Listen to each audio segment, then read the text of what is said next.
জনাব স্বরাষ্ট্র উপদেষ্টা মহোদয়, আপনারা বলেছেন চিরুনি অভিযান, কদিন আগে না বলেছেন ডেভিল হান, শয়তান ধরো। শয়তানের পর গতকালকে কোন শয়তান, কার ইঙ্গিতের শয়তান গোপালগঞ্জ আইনজীবী নেতাদের উপর হামলা চালালো?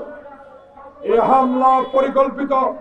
এ হামলার সাথে আওয়ামী দুঃশাসনে 1,00,000-র উপরে পুলিশ যাদেরকে বিনা কারণে ছাত্রলীগ যুবলীগের চাকরি দিয়েছেন, তারা এখনো পুনর্বহাল কোথায় জনাব উপদেষ্টা জাহাঙ্গীর সাহেব। কালার এক্সপার্ট, জর্জ স্যাপ এবং মাইল্ড অন হ্যান্ডস টেকনোলজি সমৃদ্ধ অরিক্স ক্রিস্টাল ওয়াশ আপনার লন্ড্রি এক্সপার্ট।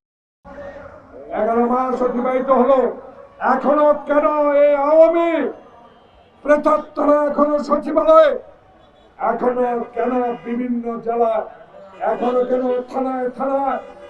আর কারণ একটি, 11 মাসও আপনি যখন নির্বাচন দিতে পারেন নাই, ঠিক নির্বাচনের যখন একটা নির্দিষ্ট সময় ঘোষণা করলেন, তখন এই গোপালগঞ্জের এই ঘটনা ইঙ্গিত বহন করে দেশে যাতে আর নির্বাচন না হতে পারে, যাতে অনির্বাচিত সরকার ক্ষমতায় থেকে বাংলাদেশের মানুষকে আবার অবহেলা করতে পারে, সেই কারণে এই ষড়যন্ত্র।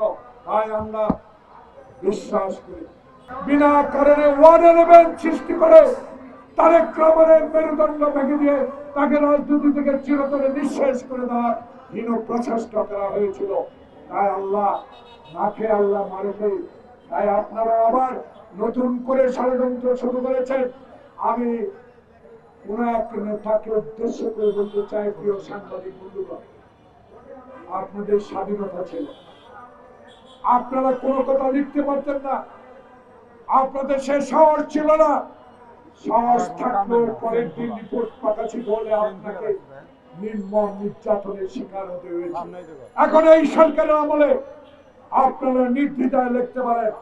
আমার এই কথাটুকু দয়া করে লিখবেন, কারণ আমরা বুঝতে পেরেছি বাংলাদেশে যারা গণতন্ত্রের পক্ষে কথা বলে, যারা জনগণের অধিকার প্রতিষ্ঠার পক্ষে কথা বলে, যারা আবার আয়না ঘর তৈরি হবে না, যারা আবার হারুনের মতো ডিবি অফিসার সৃষ্টি করবে না, যারা বাংলাদেশে আর একটি লোকের বিরুদ্ধে হাজার মামলা দায়ের করবে না, যারা বিনা কারণে থানায় নিয়ে ওসি তার পরিবারকে পিটিয়ে টাকা আদায় করবে না, এমন সরকার কায়েম করার জন্যই তারেক রহমানের অবদান।